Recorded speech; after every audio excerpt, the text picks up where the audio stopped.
बता दें, दिल्ली और एनसीआर में भूकंप के तगड़े झटके महसूस किए गए हैं। नोएडा में भी भूकंप के झटके महसूस किए गए हैं। अब से कुछ देर पहले भूकंप के तगड़े झटके महसूस किए गए, यहां तक कि इस वक्त भी भूकंप के झटके महसूस किए जा रहे हैं नोएडा के कई इलाकों में। और दिल्ली और एनसीआर का पूरा इलाका है, वहां पर कई जगह हैं जहां पर भूकंप के तगड़े झटके महसूस किए गए हैं। काफी समय तक भूकंप के ये झटके महसूस किए गए। तो इस वक्त की बड़ी खबर आपको हम बता दें, दिल्ली एनसीआर में भूकंप के झटके महसूस किए गए और साथ ही उत्तर प्रदेश, बिहार में भी भूकंप के झटके महसूस किए गए हैं। इस वक्त की बड़ी खबर, उत्तर प्रदेश, बिहार में भूकंप के झटके महसूस किए गए, साथ ही दिल्ली एनसीआर में भी भूकंप के तगड़े झटके महसूस किए गए। तमाम ऑफिसेस से, घरों से लोग बाहर निकल आए हैं, सड़कों पर निकल आए हैं। यहां तक कि इस वक्त भी नोएडा में और कई इलाकों में भूकंप के झटके महसूस किए जा रहे हैं। फिलहाल इसकी तीव्रता का पता नहीं चल पाया है कि कितनी तीव्रता से ये झटके महसूस किए जा रहे हैं, लेकिन काफी लंबे समय तक और रुक रुक कर भूकंप के झटके महसूस किए जा रहे हैं। इसीलिए एहतियातन लोग अपने घरों से बाहर निकल आए हैं और ऑफिसेस से भी लोग बाहर निकल आए हैं, क्योंकि लगातार रुक रुक कर ये झटके महसूस किए जा रहे हैं।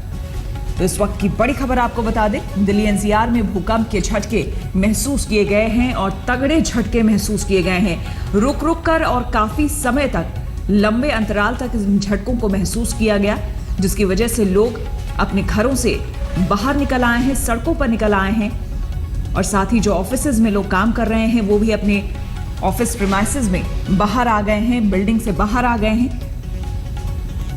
साथ ही बताया जा रहा है कि उत्तर प्रदेश और बिहार में भी भूकंप के झटके महसूस किए गए हैं। इस बारे में जैसे ही और जानकारी मिलती है आपको हम बताएंगे इसका केंद्र कहां रहा है इस भूकंप का और साथ ही तीव्रता कितनी रही है।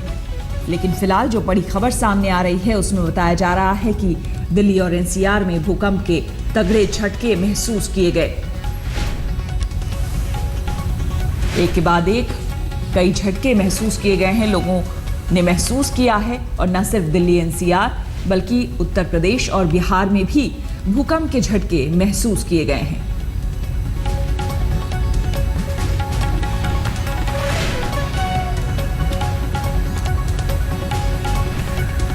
इस वक्त की बड़ी खबर आपको हम बता दें, भूकंप के तगड़े झटके महसूस किए गए हैं दिल्ली एनसीआर में और लगातार रुक रुक कर ये झटके महसूस किए गए हैं।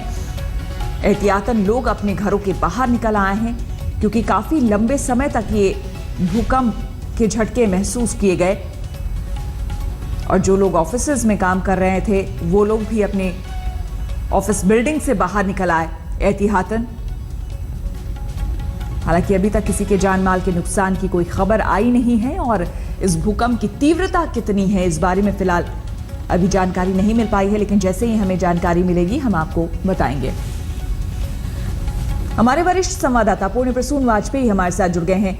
प्रसून जी, बताया जा रहा है इस भूकंप के बारे में, एक तो जानना चाहेंगे कि तीव्रता के बारे में क्या जानकारी मिल पाई है, सेंटर पॉइंट, एपी सेंटर इसका कहां था, इस बारे में कोई जानकारी, क्योंकि काफी लंबे समय तक बताया जा रहा है दिल्ली एनसीआर में ये झटके महसूस किए गए हैं। ये सबसे ज्यादा झटके जो महसूस किए जा रहे हैं वो नॉर्थ ईस्ट में किए जा रहे हैं, खासतौर से बंगाल और नॉर्थ ईस्ट के पूरे इलाके में जबरदस्त वहां पर तीव्रता रही है। दिल्ली में तो फिर भी कहा जा रहा है कि 10 से 15 सेकंड तक ये रहा, लेकिन वहां पर 1 से 1.5 मिनट तक रहा है और उसकी तीव्रता, उसका सेंटर तो अभी तक नहीं पता चल पाया है, लेकिन इसकी तीव्रता बहुत ज्यादा थी वहां पर। और लगातार जो मैसेजेस हमारे पास आ रहे हैं वो नॉर्थ ईस्ट से बहुत ज्यादा आ रहे हैं, खासतौर से बंगाल के इलाके में, चाहे वो खड़गपुर का इलाका है, बर्दवान का इलाका है, इन सारी जगहों से हमारे पास टेलीफोन आ रहे हैं।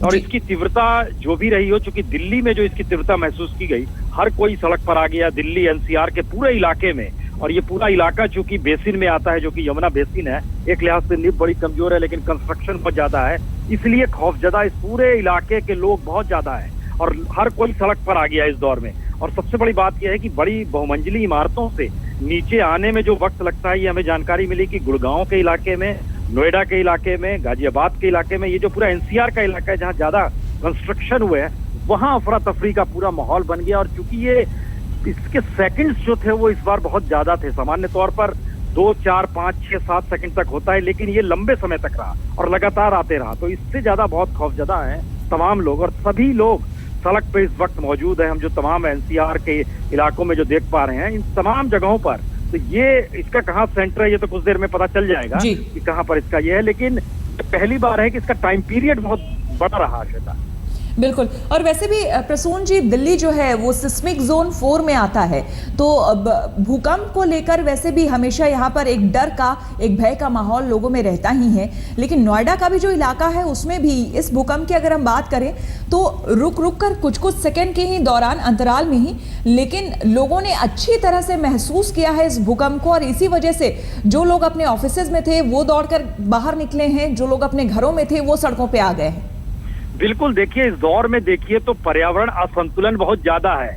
इस वक्त भी, मौजूदा समय में भी, खास तौर से जो पूर्वी यूपी का हिस्सा और बिहार का हिस्सा है, कुछ बंगाल का हिस्सा है, झारखंड का हिस्सा है, इन जगहों पर मौसम अब भी खराब है। लगातार तूफान और बारिश हम लोग देख रहे हैं, जो भी बिहार में हुआ है कोसी के इलाके में। इसका मतलब ये है कि कहीं इम्बैलेंसेज हैं मौसम के भीतर में, और लोग ये मानकर चल रहे हैं कहीं ये उससे जुड़ी हुई चीजें तो नहीं है। हालांकि भूकंप की स्थिति सिस्मिक जोन के जो होती है वो नीचे प्लेट्स के हिलने पर होती है, लेकिन बावजूद इसके जिस तरीके से पर्यावरण बिगड़ा है, जिस तरीके से अप्रैल के महीने में ओले पड़ रहे हैं, बरसात हो रही है, तूफान आ रहा है, ये सारी चीजें कहीं ना कहीं लोगों के भीतर एक खौफ पैदा कर रही है, और इसीलिए लोग बहुत ज्यादा डर से निकल कर आ गए हैं बाहर। बिल्कुल।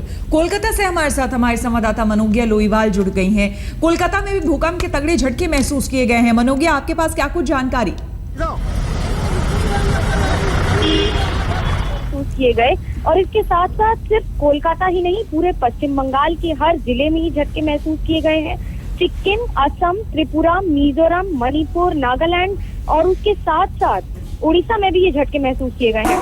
करीब 30 सेकंड से 1.25 मिनट तक के झटकों में तो साफ हो गई है कि लोगों के अंदर बहुत ज्यादा खौफ पैदा हुआ है। लोग अपना घर छोड़कर बाहर निकल रहे हैं। इमारतों में जो मल्टीपल ऑफिसेज में काम कर रहे हैं वो बाहर निकल रहे हैं। और आज पश्चिम बंगाल में वोटिंग है, इसलिए लिहाजा ये कहना गलत नहीं होगा कि जो लोग अपने घरों में थे वो भी अब घर से बाहर निकल रहे हैं, और पूरी प्रक्रिया पर भी इसका असर पड़ सकता है, क्योंकि लोगों के अंदर एक खौफ पैदा हो रहा है कि जो भूकंप आया है, जो इस बार उसकी तीव्रता 7 से ऊपर मापी गई है। 1 मिनट से ज्यादा तक ये झटके रहे हैं, और इस पूरे दौर में जितनी तेज जमीन हिली है, ये कहना गलत नहीं होगा कि लगातार इस जमीन के हिलने से बड़ी बड़ी इमारतों में जो लोग रहते हैं वो उनके, भले ही उनके उतरने में समय लगा हो, लेकिन अपने घर से निकलकर वो सीढ़ियों का रुख करके नीचे उतरने की कोशिश कर रहे हैं। सबसे ज्यादा तीव्रता पश्चिम बंगाल, त्रिपुरा, असम और साथ साथ इसमें भी देखी गई है, कटक और उड़ीसा में भी।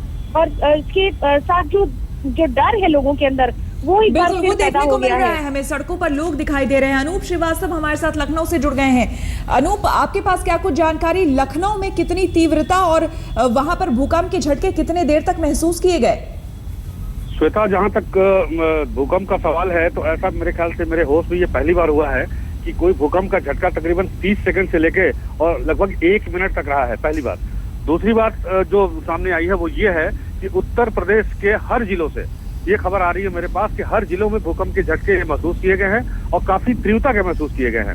हालांकि इसका सेंटर कहाँ है, जैसा कि प्रसून जी बता रहे थे, लेकिन जो अभी प्रारंभिक जानकारी आई है उसके मुताबिक हिमालय रेंज में सेंटर माना जाता है। हालांकि अभी ये पुष्ट नहीं हो पाई है, लेकिन इस तरह की तीव्र घटना का भूकंप इतने और लंबे समय तक का मैंने अपने झटके